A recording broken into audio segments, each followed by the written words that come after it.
presenta Motorola con su Motorola Edge 40 Neo. Hello, Moto. Según los últimos datos disponibles, en el sector de la construcción hay más de 56.000 empleos hoy ocupados. Y hay estimaciones que el círculo virtuoso de ese sector cómodamente puede duplicar esa cifra. Según operadores, ese dato de mano de obra ocupada se puede decir que ya es estructural y no coyuntural.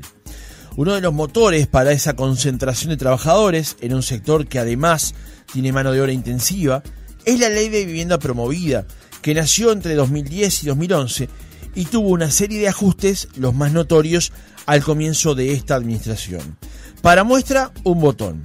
Según una crónica de La Diaria, solo en 2023 se concretaron 205 proyectos y desde la aprobación de la ley, 38.932 viviendas, entre las que han sido promovidas y las que están en estudio, las cuales están contenidas en 1.524 proyectos. ¿Cómo fue el 2023 para la construcción? ¿Qué se espera del 2024? ¿La construcción de viviendas seguirá con su vértigo actual? Lo conversamos en nuestra entrevista central con Aníbal Durán, director ejecutivo de la Asociación de Promotores Privados de la Construcción del Uruguay. Durán, ¿cómo le va? Buenos días, gracias por atendernos. Buen día, Francisco. Has dicho todo. Ya creo que la entrevista es inútil, me parece. No, vamos a ir dato por dato, creo que nos va a ayudar a comprender un poco más, de todas maneras, estos datos, Durán. En primer lugar, conviene expresarle a la audiencia cómo se divide hoy las gremiales empresariales del área de la construcción, porque conocemos el trabajo que hace justamente los promotores, la Liga de la Construcción y también la Cámara de la Construcción. Sí. ¿Cómo se dividen? Bueno, muy claro. La Cámara y la Liga de la Construcción son centenarias, son las más añejas. La Cámara de la Construcción trabaja para terceros, o sea, la gente de la Cámara no invierte dinero, los contratan, y sustancialmente los contrata el Estado. La Cámara de la Construcción hace mucha obra pública, ese es el porcentaje mayoritario. En su efecto puede hacer obra privada cuando lo contrata alguien para hacer un edificio, pero no pone el dinero, están como contratistas. Eso es un aspecto sustancial. Sí. La Liga de la Construcción son los proveedores, están los sanitarios, los electricistas, están todos agrupados ahí. Lo que nos quita que también estén muchos en APCU, pero agrupa a los proveedores del sector. Después hay una pequeña, el centro, la coordinadora de industria de la construcción del Este, que es una muy chiquita, que está en Punta del Este, que abarca algunas empresas constructoras. Y después nació APCU, que no es la más añeja, sí, la de Punta del Este. APCU nació hace 34 años, que la fundé yo, entre otras cosas, en 1990, con el arquitecto Ricardo Weiss, porque no nos sentíamos representados, porque precisamente el promotor, como es el que pone el dinero, el que invierte, si no hay promotor privado, no hay obra privada, no me canso de decirlo.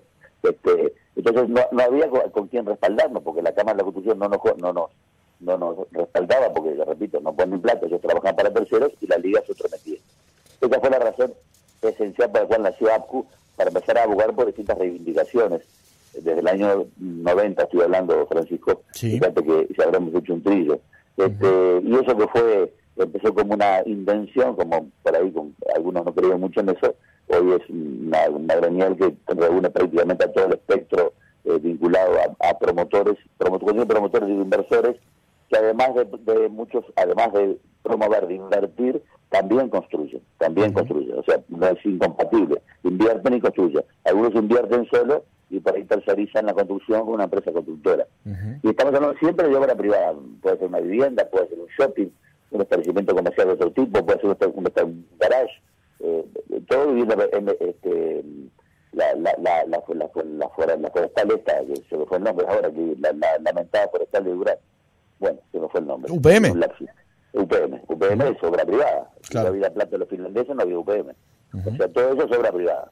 O sea, y hoy es más o menos el 75% de la industria es obra privada y el 25% restante es obra pública. Sí, justamente el número que tú dijiste, te acotaría algo más. Sí, estamos en 56.000 largos, son números oficiales del BPS. Sí. Número, como tú muy bien dijiste, estructural, ya no coyuntural, porque vinimos encima de 50.000 ya hace mucho tiempo. Y los veteranos de la industria, de la construcción, siempre dicen que el número clásico del sector siempre rondaba los 40.000. O sea que lo hemos superado con creces. Yo estimo que tal vez a fin de año rondemos los 60.000 obreros. Se me ocurrió porque hay mucha obra para empezar, hay mucho terreno comprado. Entonces el panorama sigue luciendo positivo. Por ahí no con el énfasis de antes, pero sigue luciendo positivo. Y evidentemente la ley de esta vivienda de interés social, otrora, hoy vivienda promovida, que también la creó APCU en el año 2010, la planteamos al presidente Mujica en aquel momento, que actuó con mucha diligencia y se juntó con la Agencia de Vivienda para que lleváramos adelante el proyecto. Fue votado por todos los partidos políticos en noviembre de 2011 en el Parlamento. ¿Qué pasaba en aquel momento? Que los promotores privados construyen sustancialmente la Rambla montevideana, y bueno, hablo de la capital, pero construyen lugares privilegiados en los demás departamentos. Y la Rambla estaba saturada, Rambla y adyacencias de Rambla, ¿no? Estaba saturada de edificios. Entonces se nos ocurrió, junto al finado Julio Villamide, que era asesor de APCU, plantear una alternativa, y la alternativa fue esa, precisamente, que los promotores fueran a construir, digamos, para decirlo burdamente, la Italia al norte, fueron otros barrios a construir. Pero para eso había que poner una zanahoria, y la zanahoria fue las exoneraciones impositivas que se crearon en aquel momento, que determinó que los promotores fueran, vos acabas de decir los números, fueran masivamente a poblar Montevideo por distintos barrios, y hoy sigue siendo un dato de la realidad inexorable, ¿no? Porque sigue construyendo. Para ir por partes, Durán, porque hay muchos temas interesantes para desgranar en este reportaje. En la última columna que usted publicó en el diario El País, justamente hacía mención a lo primero que decía en esta respuesta. No hay obra privada si no hay promotor privado. Es decir, escribió usted, quien inicia el negocio que se pretende es quien pone el dinero. En solitario o con un grupo inversor, es el que inicia la cadena virtuosa. Y eso hay que destacarlo porque muchas veces se menciona solamente al constructor o al arquitecto, por ejemplo, y se olvidan de quién juega el rol más importante. O sea, cuando nace una inversión, nace porque alguien pone el dinero para que eso se motorice. Has hablado con total sabiduría. La gente ignora eso. Te pregunta, ¿quién es el arquitecto? ¿Quién es el constructor? Pero hay arquitecto, hay constructor porque puso la plata. Si no había arquitecto, no había constructor. Por eso digo, por eso se nos ocurrió fundar APCU, porque estábamos como relegados, la gente no veía quién ponía el dinero. Y te repito, el promotor, en la mayoría de las veces, también construye, invierte y construye, por ejemplo, un edificio que es lo más común en los promotores privados son edificios, tanto vivienda promovida como megaproyectos, como ninguna de las dos posibilidades, o otro tipo de edificios más chicos, que lo construyen acá en la costa montevideana.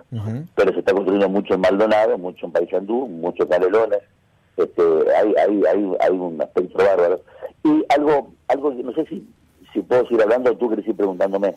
Quiero introducir una pregunta aquí, Durán, porque obviamente cuando inversores se reúnen para poder generar una inversión, es un capital que viene y se deposita con la intención justamente de hacer un negocio. Pueden ser locales o pueden ser extranjeros.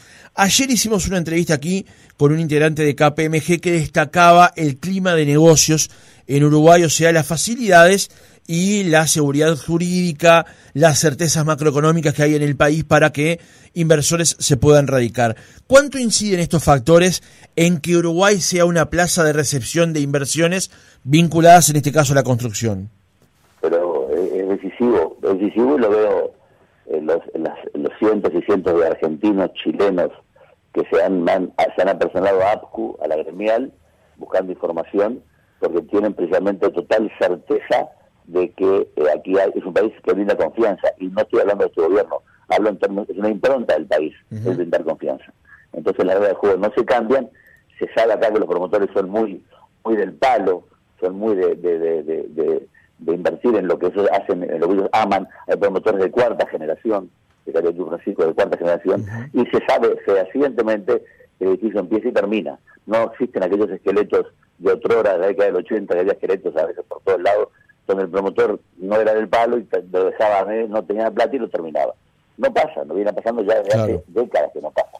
Se termina todo porque el promotor tiene espaldas anchas o porque en definitiva empieza con su dinero y después va recaudando cuando va vendiendo en el pozo, o en su defecto porque él tiene espaldas anchas para terminarlo con su dinero y terminar el edificio. Hay que tener en cuenta que juega mucho la ecuación del tema del dólar. La promoción privada es un negocio de enorme riesgo, Francisco, porque entre que el promotor o un grupo de inversores con el promotor piensa el negocio, desde que lo piensan, desde que compran un terreno, desde que contratan o construyen ellos o contratan una empresa, un proyectista, un arquitecto, hasta que se vendan las unidades, eso pueden pasar 4 o 5 años, casi un lustro en muchas oportunidades. Y ahí en ese derrotero, la economía puede pasar cualquier cosa, el dólar puede ir para arriba, puede ir para abajo, los commodities pueden volar, no pueden volar, es todo una incógnita, no es como hacer un traje y que se hace en 4 días y se fue el traje, y no quiero ser peyorativo con los sastres, pero es un dato de la realidad, que es un negocio de sumo riesgo la inversión en construcción. O sea, hay que amar mucho lo que se hace para invertir, repito, en algo que uno está al socaire de lo que pase con la economía. Entonces, esta economía tan volátil que vivimos en el mundo no es un tema fácil. Pero hay mucha gente, ahora con este dólar que no nos está sirviendo, que no está vendiendo, está construyendo, tiene espaldas anchas para seguir invirtiendo y construir edificios, y está esperando terminarlo para, si el dólar se acomoda un poquito más hacia arriba, ahí en ese momento vender. Es una posibilidad, no digo, es una constante. Claro. Pero muchos me han dicho eso, no, yo me quedo quietito, voy a seguir construyendo, y cuando llegue el momento veremos cómo está el dólar, vendo o espero, o por ahí arriendo y no vendo. Tienen las distintas alternativas, ¿no?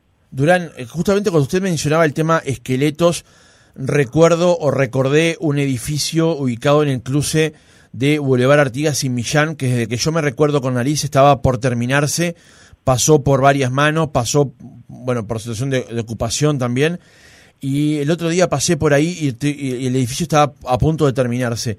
Digamos, ese escenario donde las obras se comenzaban y quedaban inconclusas por falta de dinero, por falta de recursos, ¿eso ya es historia del pasado? Sí, absolutamente, pero sobre todo ese ejemplo que contás es porque es gente que ama este oficio. Cuando pasa algo de eso, es una golondrina que empezó en la construcción o invirtió en la construcción porque circunstancialmente se arruinó y lo hizo. Y después ya, si sirve de vender pan, se va a vender pan. Entonces, hoy incluso en APCU, cuando ingresa gente a asociarse, le agregamos un poquito de pedri en ese sentido. Si es un hombre del palo o es un hombre que viene porque está en tan buen momento y le sirve, y a veces evaluamos su ingreso o no su ingreso, porque por ahí tiene alguna dificultad y pasan esas cosas de que lo deja a mitad de camino del edificio porque no tuvo más dinero, y eso es una mala propaganda para todo el gremio.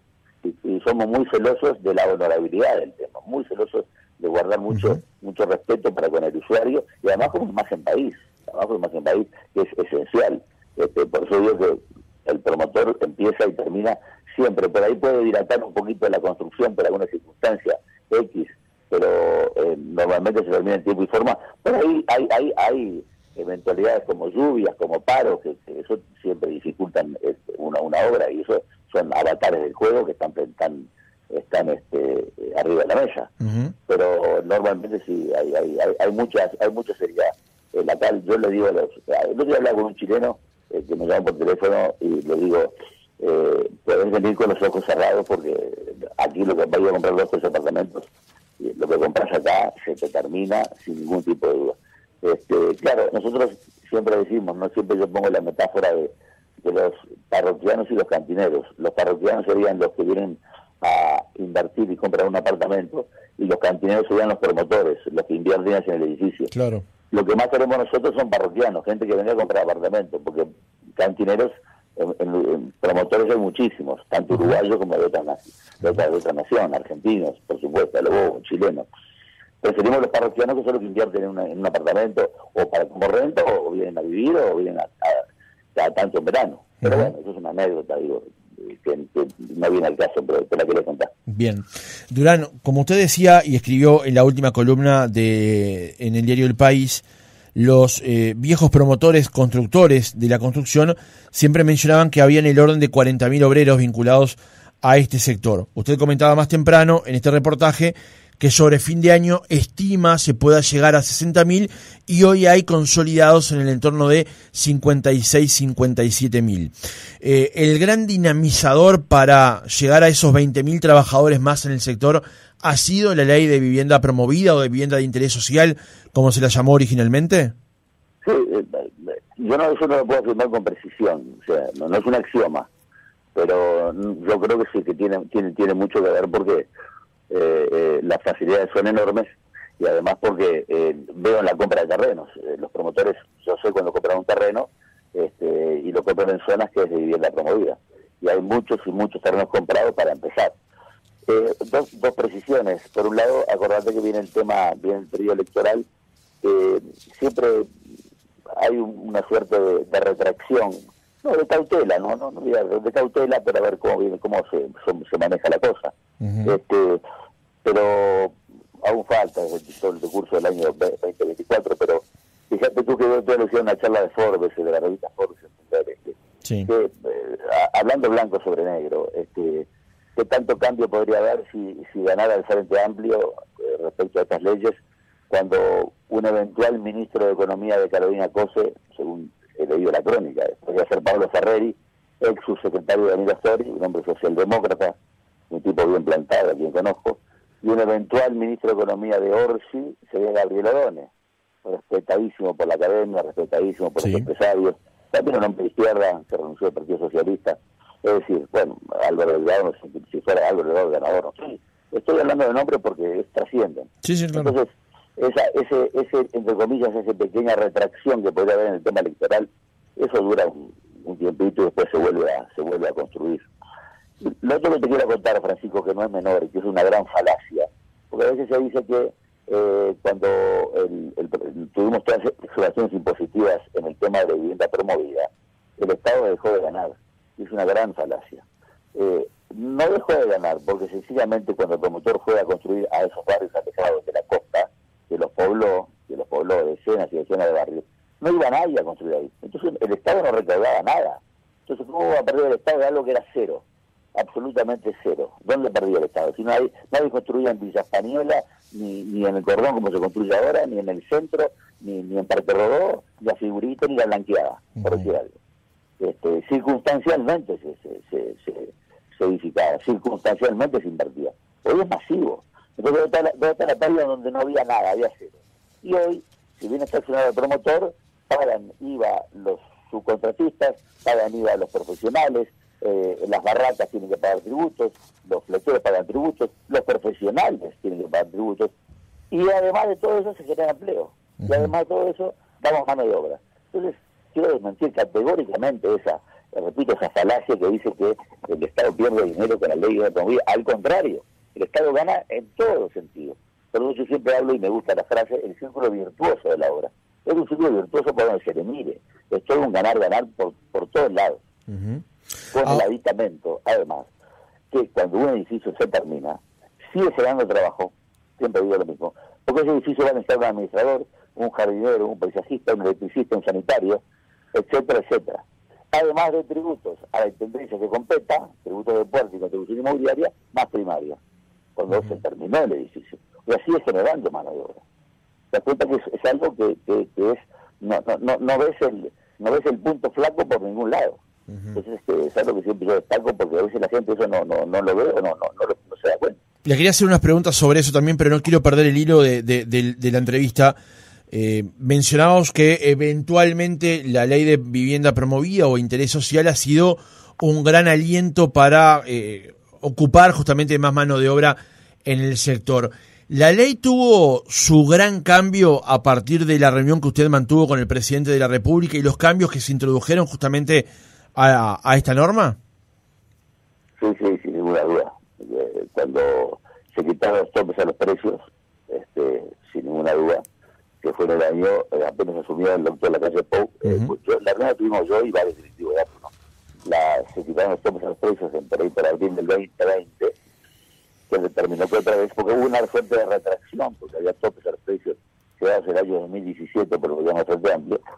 No teníamos muchas razones, siempre la mano del hombre complica la cosa, hay que dejar las cosas con cierta libertad, pero bueno, está. Y cuando le explicamos al doctor Lacalle, el presidente electo, el tema, lo primero que hizo en abril de 2020 fue, mediante decreto, sacar los topes a los precios, que es un tema de oferta y demanda. Nadie se va a hacer el vivo porque mira para el costado y hay otro que está haciendo lo mismo. Y donde quiera ofrecer mucho, donde quiera pedir mucho, el otro no va a vender y va a vender el otro. y así se vende sin solución de continuidad, se vende. Por algo, los números que dijiste hoy tú al principio, 30.000 y pico de viviendas entre construidas y entregadas, lo que está hablando de la bonanza de todo esto, y por algo siguen comprando terreno a esos efectos. Es decir, la intervención del gobierno en ese aspecto fue decisiva. Quiero ser justo, como digo eso, también digo que estuvo muy diligente el presidente Mujica en el 2010, cuando le llevamos la propuesta, y también actuó con enorme diligencia, la vio, la entendió, y enseguida se comunicó con la Agencia Nacional de Vivienda de aquella época que presidía Carlos Mendive, que me gusta destacarlo, que actuó también con mucha celeridad, y estuvimos todo el 2011 trabajando con Carlos Mendive, con la agencia APCO y la agencia, hasta que se llevó el proyecto al Parlamento. Digo, para todas las cosas en sus justos términos. Está bien. Durán, más allá de las eventuales oscilaciones que por año pueda tener este proceso, él mismo, ¿usted le encuentra que tiene un techo en función de, bueno, las características de nuestro país, de nuestra ciudad de Montevideo? ¿Tiene techo el proceso de vivienda promovida? Sí, es una buena pregunta. Sucede que la gente está invirtiendo mucho en vivienda, ¿no? No ya, por ejemplo, no usuario final, sino mucho inversor que hay que después se alquila. Lo que ha determinado que haya mucha oferta de alquileres, y lo que ha determinado también que los alquileres hayan descendido un poco, porque al haber tanta oferta han descendido. Entonces, no me animo a decir que hay un techo, porque todavía quedan barrios por conquistar, y sobre todo no hay techo en el interior. Cuando me que Montevideo, tampoco hablo de saturación, ni mucho menos, hay mucho por hacer, pero en el interior está empezando a buen ritmo. Canelones y Maldonado están construyendo mucho, Paysandú construye mucho, pero está empezando, el otro día me decía Carlos Moreira, intendente de Colonia, en Colonia hay terreno comprado por argentinos para empezar vivienda promovida. Lo mismo que el otro día me decía en Río Negro, intendente de la Flux, algo similar en Río Negro. En fin, yo creo que las perspectivas son halagüeñas. Montevideo no le veo a corto plazo el techo ese mentado, no le veo. Y lo otro que te quiero acotar es que también con el Ministerio de Vivienda estamos trabajando en el plan Entre Todos, que se refiere también a vivienda promovida, pero para gente de deciles más bajos, de ingresos más bajos. Donde ahí también, por ahí los barrios son más alejados, están más lejos, están más hacia el oeste, pero donde hay se entregan viviendas dignas y con un precio más acorde. Esos son deciles de gente que gana, por ahí un grupo familiar que gana entre 40 y 50 mil pesos, más o menos, que puede pagar una cuota, o hay subsidios también. Ya plan Entre Todos, que lo creó el Ministerio de Vivienda y está trabajando mucho con APCO en ese sentido. Eso está tomando forma en estos tiempos, no todavía no está consolidado, pero está comenzando. Esperemos que sea una realidad en el año en curso. Durán, los colegas de La Diaria, en particular el colega Camilo Salvetti, hizo una crónica el pasado 9 de enero que introdujo también otra mirada sobre el tema de la ley de vivienda promovida, y allí señala que un quinto de las viviendas que se construyeron en Montevideo están ubicadas en el barrio Cordón, y la mayoría son de un solo dormitorio. Y es más, el 65% de las obras de vivienda promovida se han hecho en Montevideo. Estos son sus propias palabras para esta crónica. Teniendo en cuenta justamente estas características, donde más de la mitad se construye en la capital, un quinto de la construcción va a un solo barrio y la mayoría son de un solo dormitorio las viviendas construidas, ¿la ley necesita de alguna actualización? Pero no, a priori diría que no, Francisco, no, porque se ha flexibilizado mucho la ley en distintos aspectos. Por ejemplo, antes no se permitía hacer el edificio, tenía que tener, no emitían monoambientes, por ejemplo, dentro de la ley. Hoy el 25% de los monoambientes entran en el tema de las facilidades de la ley. Pero te quiero decir algo, de un dormitorio la mayoría, porque es lo que requiere la gente. Hay estudios de marketing que así lo demuestran, gente que se independiza de su hogar paterno, o gente que se divorcia, o lo que fuere, y quieren un dormitorio, pagan menos gastos comunes y pagan menos precio del apartamento. Es un dato de la realidad. Cordón es un barrio ubicado estratégicamente, lleno de barcitos y restaurantes, hay que recorrerlo, al lado del Parque Rodó, al lado de Positos y del centro, y la gente va a Cordón. ¿Qué se puede hacer contra eso? Si la gente lo que quiere es Cordón. Pero no disminuye un ápice la Blanqueada, o el barrio La Figurita, o el barrio Reus, o el barrio Sur, o el Parque Rodó. El Cordón sí, se lleva la mayoría, sin ninguna duda, pero no sé dónde está la fustigación, donde está el tema, ¿sí? Es lo que prima, seguramente lo que prima. Y lo de un dormitorio te lo expliqué, porque pasa eso. Y la gente que vive en el cordón, de acuerdo también a estudios relevados, es gente joven, sustancialmente joven, que se han independizado, o gente que viene del interior a estudiar, y que reside en esa zona, pero además le queda cerca de las facultades que andan circundando por ahí.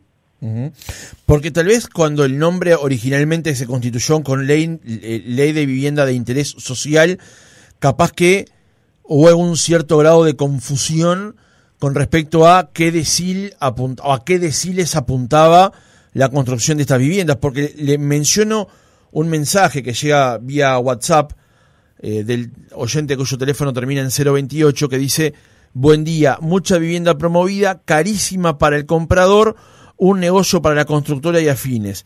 Promovida para ellos, el Estado gana y el ciudadano a vivir alquilando, dice el oyente.